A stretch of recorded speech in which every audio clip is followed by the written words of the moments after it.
श्रोते हो नमस्कार. ऐकूयात दीपरंग हा कार्यक्रम. यामध्ये आज आपण ऐकणार आहात माननीय श्रीयुत राजेंद्र चोरगे, सामाजिक कार्यकर्ते, यांची ॲडव्होकेट योगेंद्र सातपुते यांनी घेतलेली मुलाखत.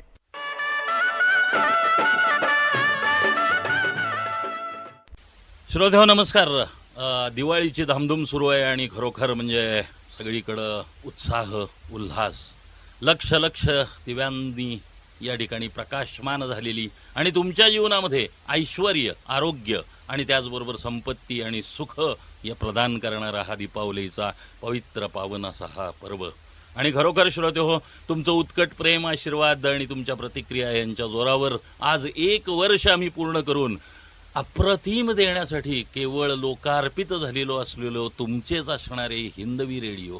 श्रोते हो, मला पूर्ण खात्री आहे तुम्ही ट्यून इन केलं 89.6 हिंदवी रेडिओ 89.6. श्रोते हो, तुम्ही ऐका, इतरांनाही ऐकवा. दीपरंग हा आपल्या विशेष सदरामध्ये आज दुसरा दिवस, दिवाळीचा खऱ्या अर्थानं पहिला दिवस. अभ्यंग स्नान झालंय आणि घराघरामध्ये मोती साबणाचं स्नान करून मुलं नवीन कपडे परिधान करून आपल्या ज्येष्ठांचे आशीर्वाद घेत आहेत. आणि अशा या अप्रतिम क्षणी या ठिकाणी तुम्ही माझ्यासोबत आहात.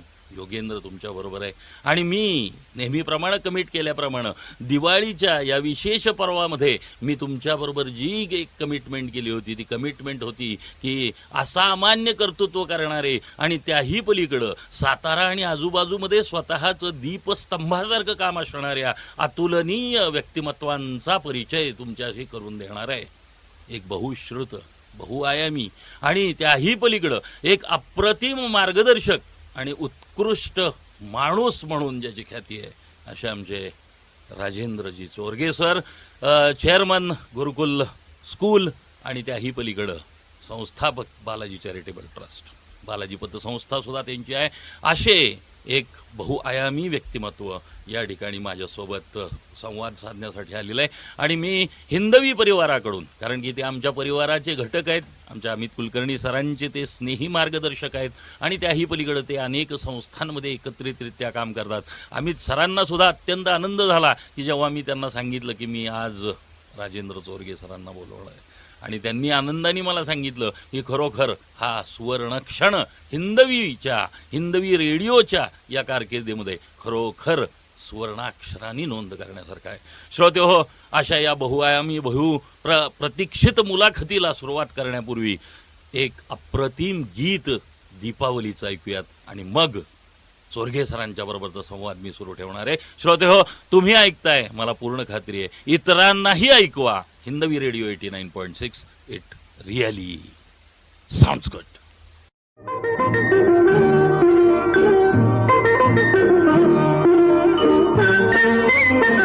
ज्योति कलश छलके, ज्योति कलश छलके, ज्योति कलश छलके, ज्योति कलश छलके. वे गुलाबी लाल सुनहरे रंग दल बादल के, ज्योति कलश छलके.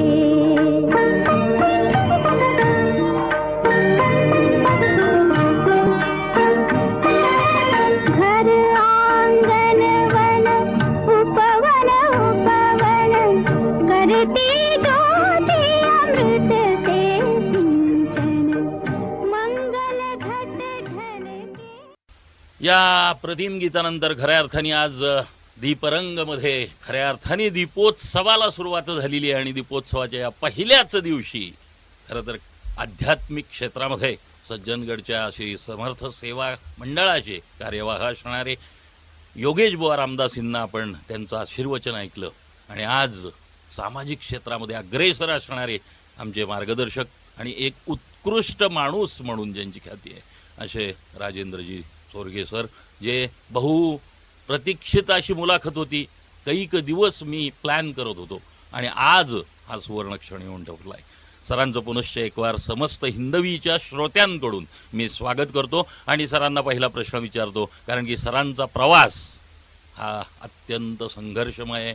आणि आज ते ज्या पातळीवर आहेत त्या पातळीवर अशा पातळीवर आहेत की जिथं कोणीही सहजासहजी पोचू शकत नाही. अत्यंत बिकट आणि संघर्षमय अशा प्रवासातनं मार्गक्रमण करत स्वतःचं एक उत्तुंग स्थान निर्माण करून समाजामध्ये दीपस्तंभासारखं कर्तृत्व करणारं हे असं बहुआयामी व्यक्तिमत्व, त्याचं मनस्वी स्वागत करत मी सरांना विचारतोय तो पहिला प्रश्न आमच्या समस्त श्रोतृवर्गाला. राजेंद्र चोरगे सर कोण याची माहिती त्यांच्या शब्दात करू. सर्वात प्रथम मी हिंदवी रेडिओला 1 वर्ष आज पूर्ण झालं. आपल्या सातारच्या मातीत हिंदवी रेडिओ रुजला, त्याबद्दल त्यांचं मी अभिनंदन करतो आणि सर्व सातारावासियांना मी दिवाळीच्या हार्दिक शुभेच्छा देतो. राजेंद्र चोरगे कोण? राजेंद्र चोरगे मी सर्वसामान्य मातीतला माणूस.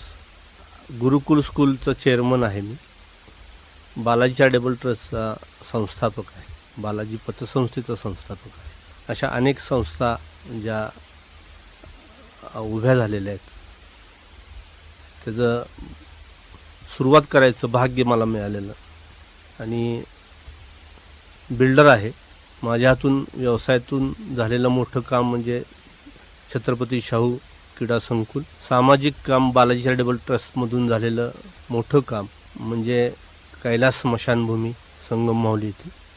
शिक्षण क्षेत्रात झालेलं काम म्हणजे गुरुकुल स्कूल शाहूनगर गोडवली सातारा येथे. आणि अनेक सामाजिक कार्य देवाच्या कृपेनं झालेली कामं आहेत. मी निमित्त मात्र आहे या कामाला. खरंच म्हणजे अत्यंत विनम्र अवस्थेमध्ये फार कमी शब्दामध्ये स्वतःचा परिचय करून दिला आहे. खरं तर ह्याच्यावर एखाद्या प्रबंध लिहिता येईल या व्यक्तिमत्वावर. विनम्र व्यक्तिमत्व म्हणून मी आधीच सांगितलं श्रोतो की सामाजिक क्षेत्रामध्ये एक दीपस्तंभ असणारं हे व्यक्तिमत्व आहे. पण अत्यंत नम्र आणि अत्यंत चांगला माणूस, एक सज्जन माणूस, ज्या माणसाची गाडी दररोज न चुकता गेले कैक वर्ष पंचमुखी गणपतीच्या दारामध्ये ठरलेल्या वेळी जर नाही आली तर पाल चुकती माणसांच्या मनामध्ये. इतकं भाविक असणारा सज्जन माणूस या ठिकाणी आपल्याबरोबर परिसंवाद साधतोय. सरांचं खरं तर कौतुक आहे, कारण की सरांनी जे सांगितलं ती इतकी मोठी कामं आहेत की ज्यांनी महाराष्ट्राच्या सामाजिक क्षेत्राला एक वेगळं वळण दिलं. खरं सरांना मी त्या विषयाकडे नेणारच आहे, म्हणून मी आत्ता मुद्दामच त्यांना पहिल्यांदाच हा प्रश्न विचारतो, कारण की त्यांचं ते काम एवढं मोठं आहे की ह्याचा पायंडा अख्ख्या महाराष्ट्राने घेतला. कैलास स्मशानभूमीच्या माध्यमामधून सरांनी इतके आशीर्वाद मिळवलेले आहेत, इतक्या माणसांनी त्यांना या ठिकाणी आशीर्वाद दिलेले आहेत की, आणि सातारकर आणि आजूबाजूच्या परिसरातल्या कैक माणसांची इतकी महत्त्वाची सोय सरांनी केली आणि तो पायंडा अख्ख्या महाराष्ट्राने या ठिकाणी घेतला. आणि सातारा एक आदर्शवत केंद्र बनलं की सातारा म्हणलं की अविभाज्य समीकरण झालं कैलास स्मशानभूमी. त्याचा जो काही प्रवास होता किंवा त्याची जी सुरुवात होती त्याच्याबद्दल जर थोडंसं आमच्या श्रोत्यांना विस्तृत जरा कल्पना द्या. आपल्या सातारा शहर आणि परिसरामध्ये जवळजवळ 13 ग्रामपंचायती आहेत. यासाठी कैलास स्मशानभूमी संगम माहुली येथे आम्ही 2003 साली उभारली. 2001 पासून ते कामकाज चालू झालं होतं आणि परिपूर्ण हे बालाजी चॅरिटेबल ट्रस्टच्या माध्यमातून उभी केलेली स्मशानभूमी आहे. लोकांचा सहभाग प्रचंड यामध्ये आहे. बऱ्याच चांगल्या दानशूर व्यक्तींचा पण सहभाग आहे यामध्ये. विशेषतः आमचे बालाजी चॅरिटेबल ट्रस्टचे संजयजी कदम असतील, जगदीशजी खंडेलवाल, उदय गुजर, दीपक मेथा, जयदीप शिंदे आहेत, आमचे अंबाजी देसाई आहेत, संतोष शेंडे आहेत. अनेक अशी चांगली लोक या संस्थेमध्ये आहेत. त्यांच्या माध्यमातूनच ही संस्था उभी केली पाहिलं बालाजी ट्रस्ट, आणि त्याच्या माध्यमातून स्मशानभूमी केली.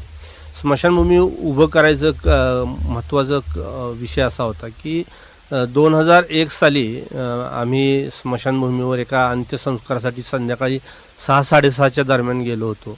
आणि त्यावेळेस तिथे आम्हाला अशी एक परिस्थिती जाणवली की त्या ठिकाणी नदी किनारी ओपन जागेमध्ये एक अग्नी दिलेलं प्रेत जळत होतं. आणि त्या प्रेताच्या शेजारी काही कुत्री नदीत बुडून उड्या मारून ते प्रेत, ते रचलेलं प्रेताचं सांगाडा जो होता सगळा तो ढासळायचा प्रयत्न करत होतं आणि ढासळून ते प्रेत बाहेर ओढायचा प्रयत्न करत होता. आणि ती परिस्थिती बघितल्यावर एकदम शहारे अंगावर आले आणि एक उद्याचा विचार आला की अरे आपण सुद्धा मरणार आहोत आणि आपल्याला सुद्धा उद्या अशाच ठिकाणी जाळलं जाईल आणि अशाच वेळेस अशीच कुत्री किंवा जनावरं आपल्याला सुद्धा ओढून आपल्या प्रेताची अवहेलना होऊ शकते. म्हणून त्यावेळेस मनात आलं की या ठिकाणी आपल्या सातारा शहर आणि परिसरासाठी एक चांगली स्मशानभूमी उभं करणं आवश्यक आहे.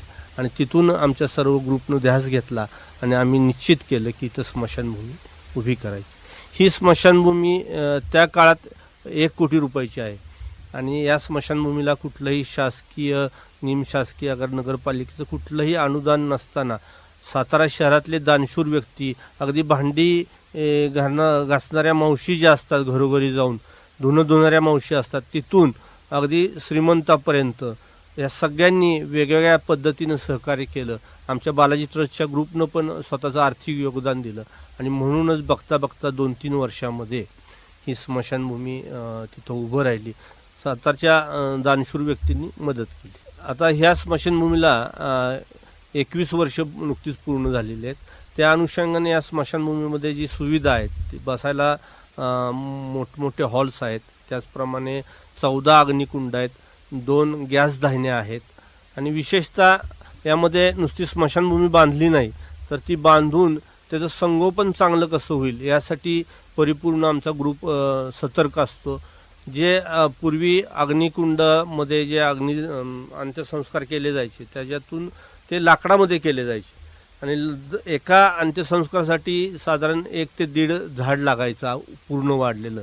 ते लागू नाही म्हणून आम्ही त्याचं शेण्यामध्ये आणि कडबाकुट्टी जी असते, शेण आणि कडबाकुट्टी असं मिश्रण करून बचत गटाला काम देऊन शेण्या निर्माण केल्या आणि लाकडाऐवजी शेण्या वापरायला सुरुवात केली. आजपर्यंत तिथं जवळजवळ 30,000च्या वरती अंत्यसंस्कार झालेले आहेत आणि आता त्या अंत्यसंस्कार झाल्यावर जी राख उरती त्यासाठी सुद्धा ती नदीत पूर्वी अस्थी सोडल्या जायच्या आणि नदी प्रदूषित व्हायचं, कारण त्याच्या खालच्या बाजूलाच तिथं पाण्याचं स्रोत आहे की जे सातारा शहराला पाणी पुरवतं. मग ते होऊ नये म्हणून तिथं अस्थिकुंड तयार आहे. त्या अस्थिकुंडात राख साठवली गेली आणि त्या राखेपासून एक ग्रुप आहे की खत तयार केलं जातं आणि ते खत झाडांना सुद्धा चांगल्या पद्धतीने दिलं जातं. विशेषतः तिथं अजून एक आम्ही उपक्रम असा केला की त्या ठिकाणी कुणीही व्यसन करून, कुठल्याही प्रकारचं व्यसन करून आतमध्ये एंट्री दिली जाते. त्याचप्रमाणे तिथं सोलर बसवलं आहे, लाईटची व्यवस्था सोलरवर केली आहे. म्हणजे परिपूर्ण प्रदूषण विरहित अशी ही स्मशानभूमी करण्याचा प्रयत्न केला आहे. तिथं स्वच्छता तर असतीच आहे, परंतु तिथं सकाळी गेल्यावर मंद आवाजात गाणीसुद्धा लावली जातात, जेणेकरून मरणसुद्धा आपलं जे आहे ते असं हलकं व्हावं. लोकांच्या वेदना ज्या तीव्र असतात त्या हलक्या व्हाव्यात आणि आपला माणूस या ज्या ठिकाणी आलेला आहे, म्हणजे आयुष्यभर आपण एक चांगल्या घरात राहत असतो आणि घरातून ज्या ठिकाणी आपण अंत्यसंस्काराला नेत असतो तर बरेच वेळा तिथले भीषण अवस्था बघितली तर असं वाटत असतं की आपला माणूस सेफ आहे का, योग्य ठिकाणी गेला आहे का. तर हे असं आहे की हे दुसरं घर आहे, मरणानंतरचं दुसरं घर ही कैलास स्मशानभूमी आहे आणि तिथं स्वच्छ सुंदर असं परिसर ठेवण्याचं काम तिथं जो 100च्या वरती झाडं आपण लावलेली आहेत.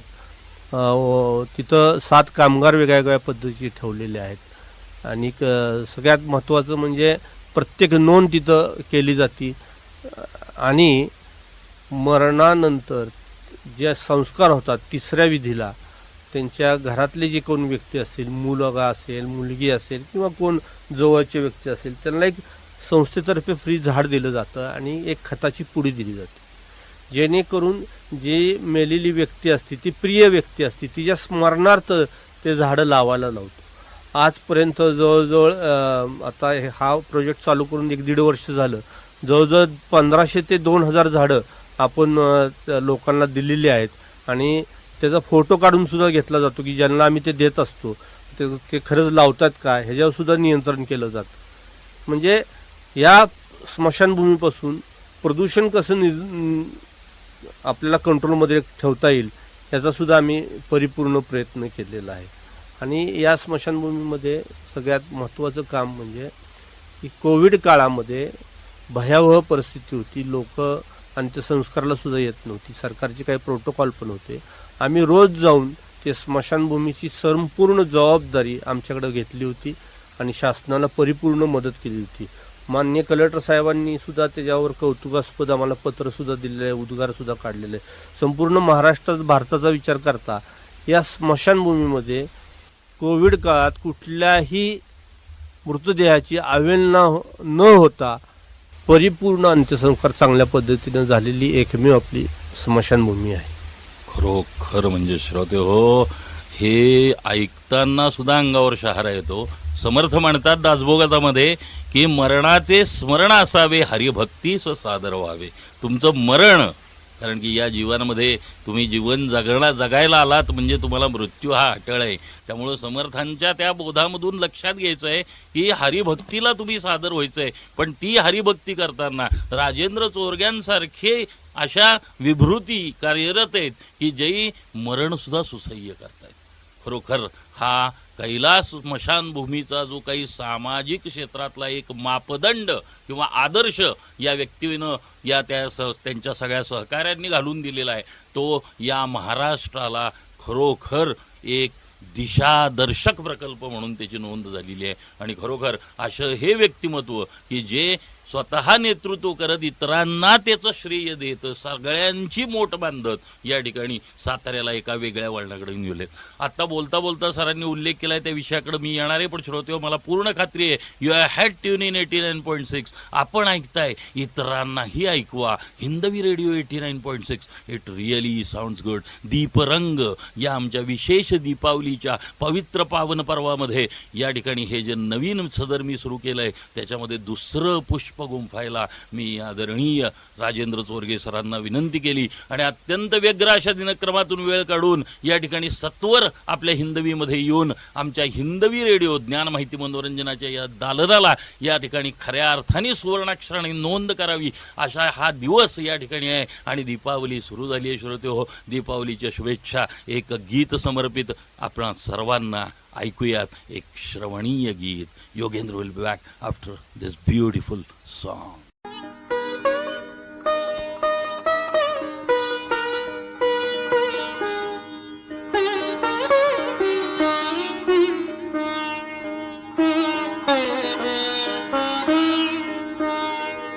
सेवा धर्मी पुण्य आहे, सेवा धर्मी पुण्य आहे. सांगे सखा श्री हरी, देवांचाही देव करतो भक्तांची चाकरी. देवांचाही देव करतो भक्तांची चाकरी. देवांचाही देव करतो भक्तांची चाकरी.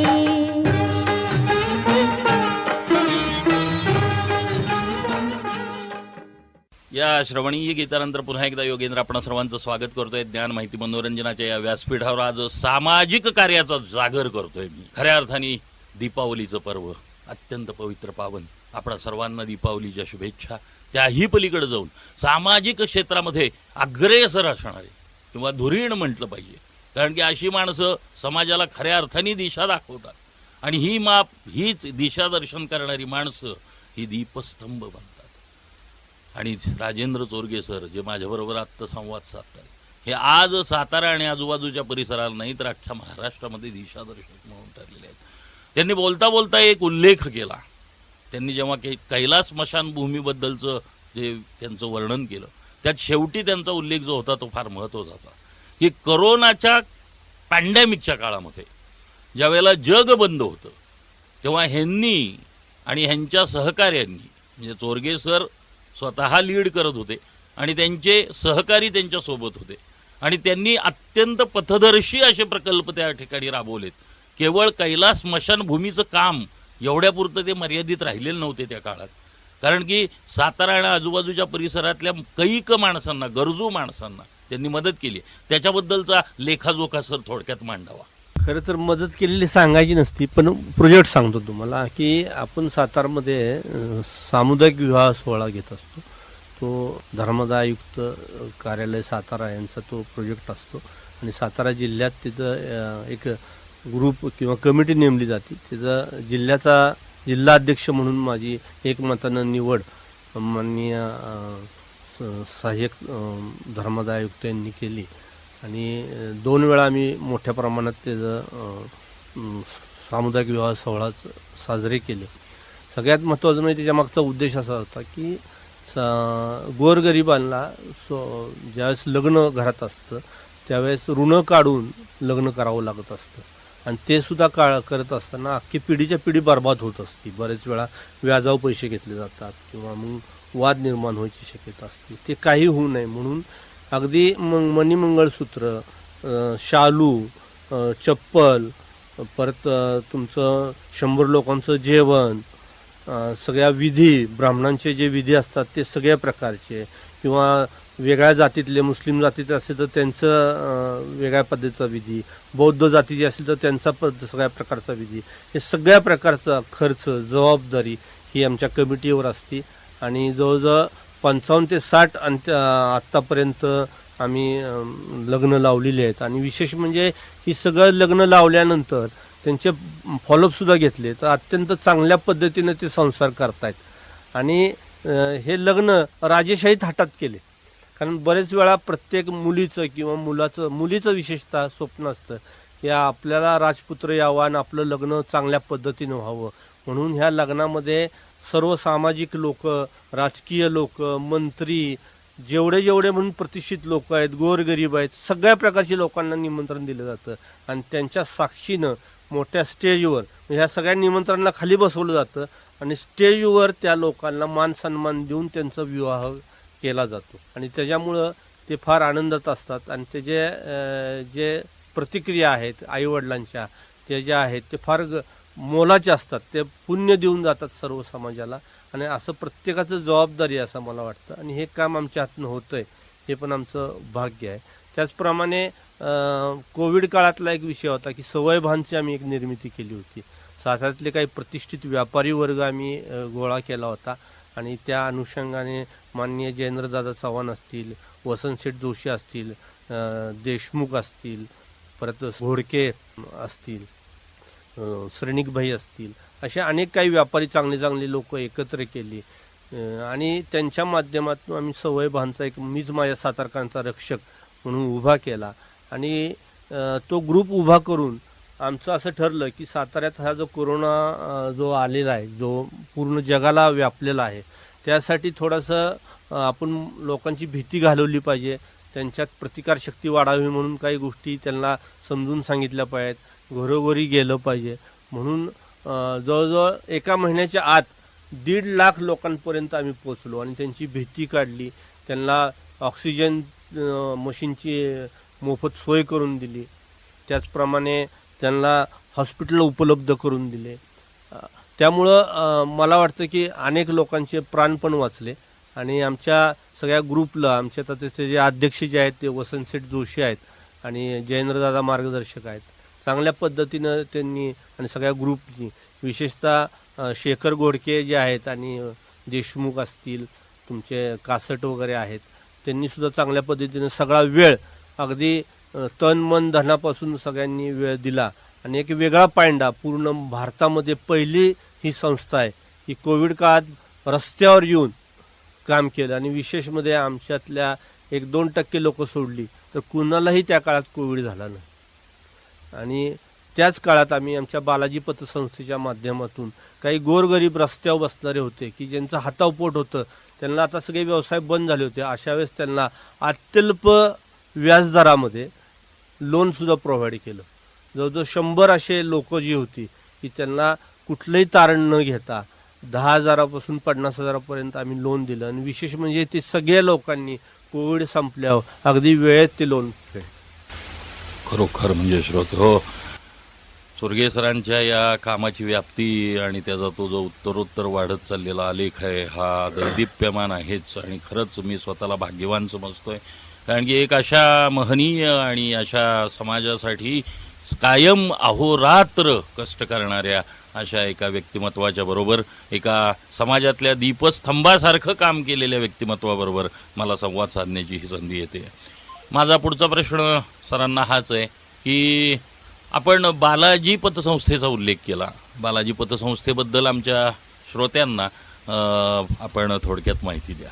बालाजी पतसंस्थेची स्थापना जी आहे ती 21 वर्ष 1999 साली झाली. त्याच्यामागचा उद्देश असा होता की बऱ्यापैकी त्यावेळेस थोडीशी सावकारी सातारामध्ये बोकळली होती.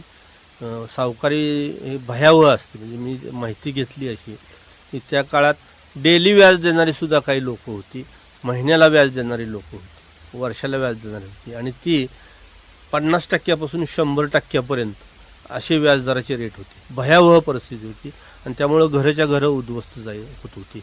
आणि अशा लोकांना ती प्रामाणिक लोक होती पण अशांना बँक कर्ज देत नव्हत्या. म्हणून पतसंस्थेची गरज आहे. आमच्यासारख्या अनेक संस्था चांगल्या होत्या सातारमध्ये, पण अनेक संस्थांची गरज होती म्हणून आम्ही त्या संस्था उभ्या केल्या. अशा अनेक लोकांना त्या व्याजातून आम्ही मुक्त करायचं पहिलं काम केलं. छोटे छोटे उद्योगधंदे जे आहेत, आमची संस्था फार मोठी नाही आहे पण छोटे छोटे उद्योगधंद्याला आपण चांगल्या पद्धतीने सहकार्य केलं. अगदी गरिबापासून करोडपती लोकांना पण संस्थेने आमच्या लोन दिलेलं आहे. परत त्यांच्या ठेवी पण आम्ही स्वीकारलेल्या आहेत. त्या ठिकाणी चांगल्या मार्केटमध्ये आमची जागा आहे. आमच्या काळात ज्या संस्था स्थापन झाल्या होत्या त्यातल्या आता हाताच्या बोटावर मोजण्या एवढ्या संस्था शिल्लक राहिलेल्या आहेत. त्यातली आमची संस्था आहे. आजपर्यंत एकही प्रॉब्लेम या संस्थेमध्ये आलेला नाही अशी ही बालाजी पतसंस्था आहे. आता त्या संस्थेचे चेअरमन जगदीशजी खंडेलवाल आहेत, व्हाईस चेअरमन आमचे हरिदास साळुंके आहेत आणि अत्यंत चांगल्या पद्धतीने ती संस्था सांभाळतात. खरोखर म्हणजे चतुरस्त्र किंवा बहुआयामी म्हणजे काय? क्रिकेटच्या परिभाषेमध्ये असं म्हणतात की अष्टपैलू खेळाडू असणं गरजेचं असतं. मग लगेच आठवतं 1983चा वर्ल्ड कप, ज्याच्या खांद्यावर धुरा देण्यात आलेली होती. सुनील गावस्कर सारखा ज्येष्ठतम खेळाडू असून सुद्धा कपिल देव निखंज नावाच्या तरुण जिगरबाज अशा एका कर्णधारावर ही धुरा सोपवली आणि वेस्ट इंडिजच्या बलाढ्य संघाला धूळ चारत पहिल्यांदा 25 जून 1983 भारताने विश्वचषकावर आपलं नाव कोरलं. त्यावेळेला जी भूमिका कपिल देव निखंज नावाच्या भारतीय कर्णधाराने केली होती ती अष्टपैलुत्वाची होती. कारण की त्याने एक हाती एक सामना नाबाद 175 धावा करून झिम्बाब्वेच्या विरुद्ध, ज्याचं चित्रीकरण आज सुद्धा अवेलेबल नाही, पण कपिल देव निखंजनी एक हाती भारताला यश मिळवून दिलेलं होतं. खरंच साथ समर्थ असेल तर यश अप्रतिम मिळत असतं आणि चोरगे सर कपिल देव निखंज सारख्या भूमिकेमध्ये काम करत आहेत. कारण की त्यांना अनमोल अशी माणसं मिळत गेली. श्रीमंत छत्रपती शिवाजी महाराजांनी साम्राज्य उभं केलं, त्याबरोबर त्यांना अप्रतिम असे शिलेदार त्यांच्या सोबतीला होते. आणि म्हणून हा एकट्याने करायचा संसार नाहीये, तर हे समाजाचं उत्तरदायित्व किंवा स्वतःवरची जबाबदारी म्हणून समाजाचं देणं कुठंतरी फेडण्याचा एक प्रामाणिक संकल्प केलेले आदरणीय चोरगे सर या ठिकाणी माझ्यासोबत आहेत. श्रोतेहो, कुठेही जाऊ नका. मला पूर्ण खात्री आहे ही मुलाखत पुन्हा एकदा आज रात्री रिब्रॉडकास्ट होणार आहे. माझी सगळ्यांना नम्र विनंती आहे, जाहीर आवाहन आहे की श्रोतेहो, ही मुलाखत आपल्या आप्तेष्ट स्नेही मित्रपरिवार यांना आवर्जून ऐकवा. कारण की चोरगे सरांसारखा माणूस हा लाखात एक असतो.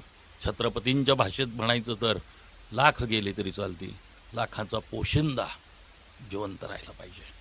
तुम्ही कुठेही जाऊ नका, ऐकत राहा, इतरांनाही ऐकवा. Hindavi radio 89.6, it really sounds good.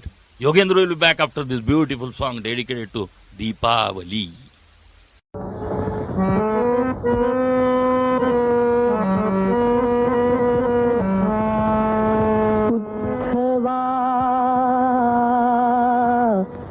अजब तुझे सरकार उद्धवा, अजब तुझे सरकार उद्धवा, अजब तुझे सरकार. लहरी राजा प्रजा आंधळी अधांतरी दरबार, अजब तुझे सरकार उद्धवा, अजब तुझे सरकार.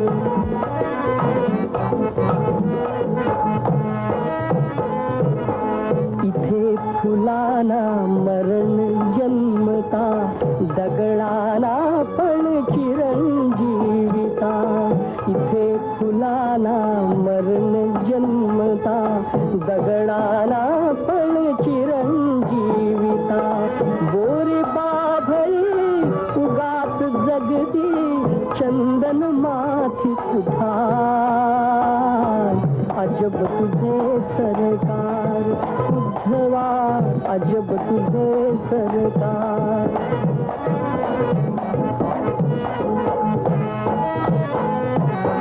लबाड जोडिती इमले माड्या,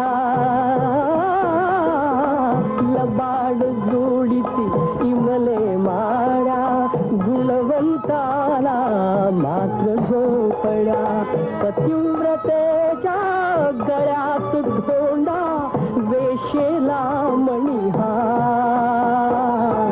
अजब तुझे सरकार उद्धवा, अजब तुझे सरकार.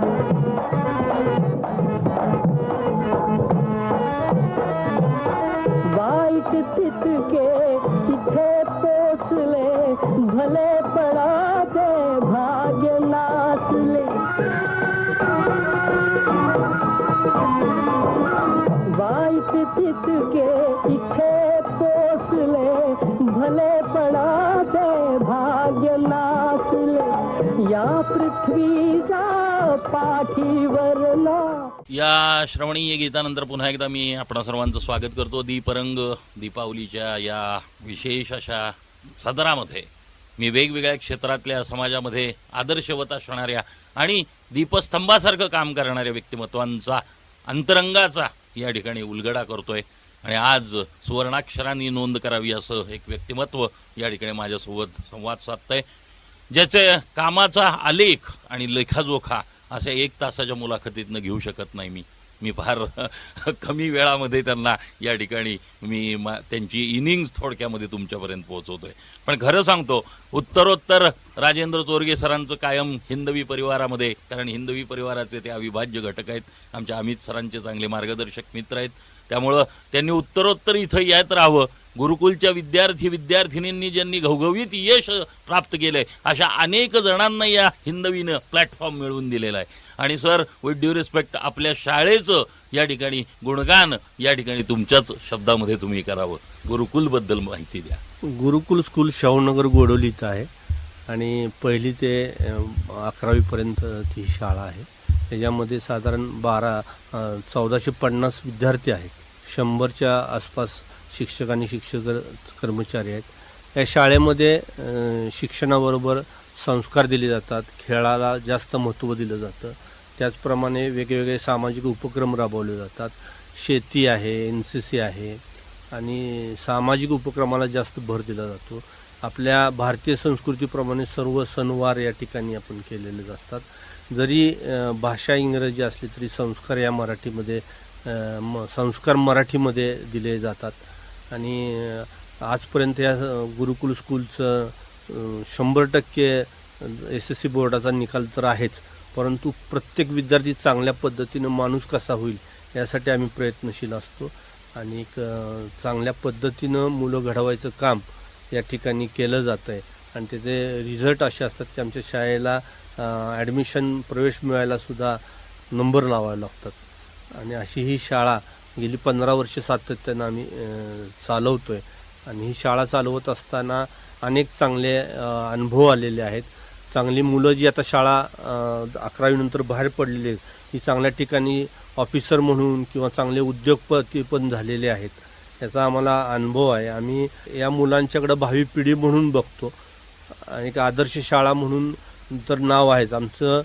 ही शाळा जी आहे ती माझी शाळा मुख्यमंत्री शाळा म्हणून, सुंदर शाळा म्हणून जी योजना होती शासनाची, त्यात विभागात म्हणजे 4000 शाळा विभागात आहेत, त्यात 3रा नंबर आला होता. मला 11 लाखाचं बक्षीससुद्धा मिळालं होतं. अशी आदर्शवर्षित शाळा आहे ही शाळा. दर आठवड्याला कोणती तरी वेगळी शाळा आम्हाला शिक्षक तिथले बघायला येतात आणि आमचे पॅटर्न वेगवेगळे घेऊन जातात. या शाळेमध्ये विशेषतः एक मुठभर धान्य योजना आहे की जे मुलांनी जेवत असताना बाजूला काढून धान्य ठेवायचं आणि गोरगरिबांना ते शाळेत आणून देऊन गोरगरिबांना त्यांच्या हस्तेच आम्ही वाटत असतो. त्याचप्रमाणे 1 युनिट वीज बचत म्हणजे वीज बचत हीच निर्मिती या दृष्टिकोनातून सुद्धा आमचे प्रोजेक्ट आहेत. झाडं तर आम्ही भरपूर प्रमाणात लावत असतो. अन्नाचं महत्त्व समजून सांगत असतो. शिजवलेलं अन्न वाया जाऊ नये म्हणून त्याचं महत्त्व दिलेलं असतं. स्वच्छतेला फार महत्त्व आम्ही या ठिकाणी देत असतो. अशी ही आगळी वेगळी शाळा आहे की जिचं नाव आता महाराष्ट्रात झालेलं आहे. खरोखर म्हणजे श्रोते हो, राजेंद्र चोरगे सर म्हटल्यानंतर सगळ्यात पहिल्यांदा सातारकर आणि आजूबाजूच्या परिसरातल्या आमच्या समस्त श्रोत्यांना पहिल्यांदा हा युवक एक धडपड्या युवक म्हणून खऱ्या अर्थाने प्रकाश झोतात आला तो छत्रपती शिवाजी क्रीडा संकुलाच्या बांधकामात. त्याच्याशिवाय ही संवाद पूर्णच होऊ शकत नाही. त्याची कहाणी थोडक्यात सांगा सर. छत्रपती शाहू क्रीडा संकुल याचं बांधकामाची जबाबदारी विकासक या नात्यानं मला 2005ला मिळाली आणि सर्वात योग्य म्हणजे पश्चिम महाराष्ट्रात अगदी वेळेत परिपूर्ण आणि दर्जेदार बांधण्याचं पहिलं हे क्रीडा संकुल आहे. हे संकुल बांधत असताना फार वेगवेगळ्या प्रकारच्या अडचणी आल्या होत्या, नैसर्गिक होत्या, आर्थिक होत्या, परंतु ह्या सगळ्याला चांगल्या पद्धतीनं तोंड देऊन आपण हे काम पुढं नेलं. विशेषतः त्यावेळेस तिथं त्या साईडला गव्हर्नमेंटची जी योजना होती ती 2003ची होती आणि 3 वेळा ह्याचं जे टेंडर काढलं होतं ते रिजेक्ट झालं होतं आणि ही 4थी वेळ होती. आणि ह्यावेळेस जर हे टेंडर मंजूर झालं नसतं तर ते टेंडर मंजूर न व्हायचं कारण होतं असं होतं की मर्यादित पैसे होते आणि ते पैसे कॉन्ट्रॅक्टरला त्या पैशात हे स्टेडियम बांधणं अवघड जात होतं आणि ती जबाबदारी मी धाडसानं स्वीकारली. पण ते स्वीकारल्यानंतर प्रॅक्टिकल अडचणी प्रचंड प्रमाणात यायला लागल्या, कारण त्याचे जे रेट्स होते त्या काळातले गव्हर्नमेंटने निश्चित केलेले आणि प्रत्यक्षात बांधकामाचे रेट ह्यात जमीन आसमानचा फरक होता. तरीसुद्धा सर्वस्व पणाला लावून आईवडिलांच्या पुण्यामुळं आणि बायकोच्या सहकार्यामुळं, भावांच्या सहकार्यामुळं, मित्रांच्या सहकार्यामुळं ते उभं करू शकलो आणि आज ते अद्यावत असं पश्चिम महाराष्ट्र नामवंत दर्जेदार असं क्रीडा संकुल उभं राहिलेलं आहे आणि त्याचा विकासक म्हणून मी जबाबदारी स्वीकारली. खरोखर म्हणजे श्रोते हो, इतका जबरदस्त असा अवलिया आणि समाजासाठी ओतप्रोत देणारा, जेवढं आहे ते देण्याचं भूमिका असणं गरजेचं असतं. देणाऱ्याचे हात हजारो दुबळी माझी झोळी असं म्हटलं जातं आणि खरंच राजेंद्र चोरगे सरांसारखं दातृत्व असणारा माणूस कुठल्याही सामाजिक कामात सरांना फोन करावा आणि सरांनी कधी नाही असा शब्द काढत नाहीत. आवर्जून म्हणतात, अवश्य भेटा म्हणतात, वेळा पाळतात आणि इतरांनाही वेळेचं महत्त्व ते जाणवून देतात की वेळा अत्यंत महत्त्वाच्या. बरोबर 11 वाजता मी हिंदवीच्या गेटवर उभा आहे असं म्हणणारे राजेंद्र चोरगे सर साध्या बाकड्यावर बसले होते आणि त्यांना मी दिलगिरी व्यक्त केली आणि मी लेट आलो म्हणून क्षमा मागून या संवादाला सुरुवात केलेली आहे. श्रोते हो, खरोखर असा हा दिलखुलास आणि खरा माणूस ज्याच्यामध्ये खरोखर घेण्यासारखं भरपूर आहे, अशा माणसाच्या बरोबरचा हा संवादाला अंतिम टप्प्याकडे मी नेतोय. पण श्रोते हो, दिवाळीचं एक सुंदर गीत ऐकूया. मला पूर्ण खात्री आहे तुमच्या प्रतिक्रिया आमच्यासाठी मोलाच्या आहेत. आमच्यामध्ये काही वैगुण्य असेल, आमच्यामध्ये काही चुका असतील, आमच्यामध्ये काही त्रुटी असतील तर आवर्जून आम्हाला फोन करून सांगा. आमचा भ्रमणध्वनी क्रमांक 7796 896 896. मी पुन्हा एकदा रिपीट करतो, आमचा भ्रमणध्वनी क्रमांक 7796 896 896. यावर आपल्या प्रतिक्रिया आवर्जून नोंदवा. दीपरंग, दीपावलीच्या या पवित्र आणि पावन पर्वामध्ये हे विशेष सदर तुमच्यासाठी मी घेऊन आलो आहे. योगेंद्र आपल्यासोबत आहे. एक सुंदर गीत ऐकूयात आणि मग या संवादाला मी विराम देणार आहे. पण तत्पूर्वी हे गीत आपल्यासाठी समर्पित.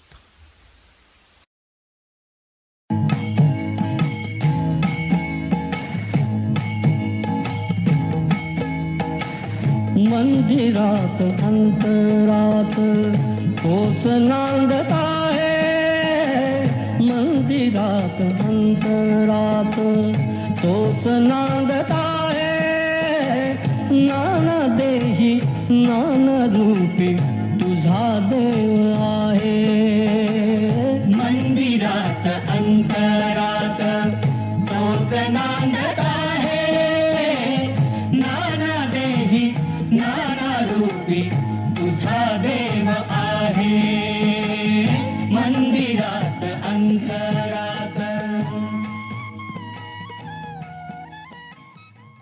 या सुश्राव्य गीतानंतर पुन्हा एकदा मी या ठिकाणी आवर्जून उपस्थित असणारे आणि आमचे मार्गदर्शक ज्येष्ठ आणि त्याही पलीकडे जाऊन अत्यंत जबरदस्त व्यक्तिमत्व म्हणून माझ्या हृदयामध्ये ज्यांना एक वेगळं स्थान आहे असे चोरगे सरांचं स्वागत करतो पुनश्च एक वार आणि मुलाखतीच्या अंतिम टप्प्यामध्ये नेतोय. मला सरांना हा प्रश्न विचारायला मुद्दाम आवडेल की एवढा सगळा तुमचा कामाचा पसार आहे. मी अमित सरांना सुद्धा कायम म्हणत असतो की सर, एवढी पदं तुम्ही भूषवता, समाजामध्ये एवढं काम करता आणि तरीसुद्धा तुम्ही हसतमुख असता आणि त्याही पलीकडं तुम्ही स्वतःचे छंद पण जोपासता. मला सरांना हाच प्रश्न विचारायचा आहे की एक व्यक्ती म्हणून तुम्ही एवढं सगळं करत असताना, एवढं सगळं स्वतःचा संसार, जबाबदाऱ्या, त्याही पलीकडं ही सगळी समाजातली वेगवेगळ्या संस्थांची पदं, हे सगळं सांभाळत तुमचे छंद काय आहेत, हे जरा आमच्या श्रोत्यांना कळू द्या. मी छंदपेक्षा असं सांगेन, छंद रेग्युलर गाणी ऐकणं किंवा मॅच बघणं हे तर आहेतच, पण माझा छंद म्हणजे जिथं अडचण असतील लोकांच्याला त्यांना मदत करणं हा माझा छंद आहे सगळ्यात महत्त्वाचा. दुसरा विषय सॉलिड की ही जी निर्मिती झालेली आहे ती माझं कुटुंब, माझी बायको, माझी मुलं बाळं ह्यांनी मला फार साथ चांगल्या पद्धतीने दिली, कारण ह्या सगळा वेळ माझा ह्यात जात होता आणि त्यांचं ह्यात संपूर्ण श्रेय आहे. माझ्या मित्रांचं श्रेय आहे, माझ्या आईवडिलांचं, घरच्यांचं तर आहे. आणि सगळ्यात महत्त्वाचं मी सांगेन की हे सगळं करायला आपण निमित्त असतो. देव आपल्याकडनं हे काम चांगलं करवून घेत असतो आणि आपलं भाग्य आहे की आपल्याला देवानं हे निवडलेलं असतं. आणि ही ताकद जी आहे सगळं निर्माण करायची, हे देवच देत असतो. आपला फक्त प्रामाणिकपणा पाहिजे आणि आपली कसोटी पाहिजे, 100% यश येत असतं. आणि प्रत्येक माणसानं आपली ताकद ओळखली पाहिजे. आपला सातारा फार सुंदर आहे. ह्या साताऱ्याचं पर्यावरण तर इतकं छान आहे. साताऱ्याला नैसर्गिक देण प्रचंड दिले आहेत, माणसं सातारची चांगली आहेत. तर सातारमध्ये आदर्श असं पर्यटन व्हावं याची माझी एक इच्छा आहे भविष्यासाठी, की जेणेकरून रोजगार निर्मिती होईल आणि ह्या सुंदर सातारा हा संपूर्ण जगामध्ये जाईल अशी माझी इच्छा आहे. आणि ह्याच्यासाठी सगळ्यात महत्त्वाचं म्हणजे दिवाळीच्या मी सर्वांना शुभेच्छा देतोय सातारकरांना. सातारकरांनी फटाकडे मुक्त ही दिवाळी घालवावी, आनंदात घालवावी अशी मी या ठिकाणी इच्छा व्यक्त करतो.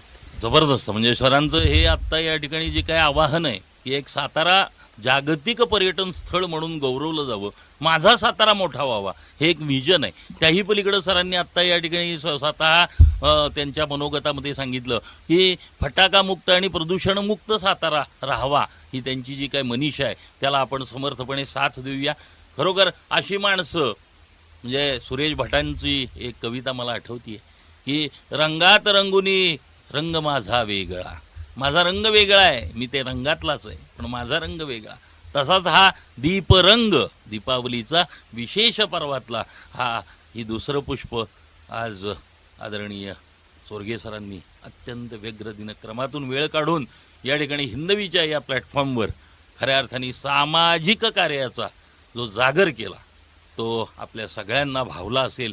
ही त्यांची जी मनीषा आहे की तुमची दिवाळी, या ठिकाणी त्यांनी सुरुवातीला शुभेच्छा दिल्यात, पण त्यांनी आवर्जून या ठिकाणी आवाहन केलं आहे की फटाकामुक्त या ठिकाणी दिवाळी आपण साजरी करूयात. सगळ्यांना ऐश्वर्य, आरोग्य, संपत्ती मिळो ही प्रभूचरणी प्रार्थना करत, स्वर्गीय सरांसारखी असामान्य कर्तृत्व असणारी, समाजामध्ये दीपस्तंभासारखं काम करणारी नररत्न या साताऱ्या भूमीमध्ये अनेक निर्माण व्हावीत अशी प्रभूचरणी प्रार्थना करत या मुलाखतीला मी विराम देतोय.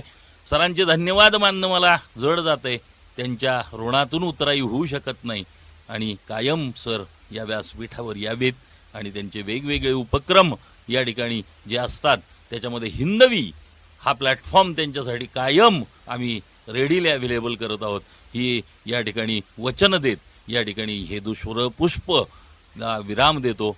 श्रोतेहो, उद्याची सकाळ नवीन असाधारण व्यक्तिमत्व आणि असामान्य व्यक्तिमत्व योगेंद्र मात्र आपल्यासोबत कायम. दीपरंग. मला पूर्ण खात्री आहे तुम्ही ट्यून इन केलेलं आहे 89.6 हिंदवी रेडिओ. आपणही ऐका, इतरांनाही ऐकवा, केवळ हिंदवी रेडिओ.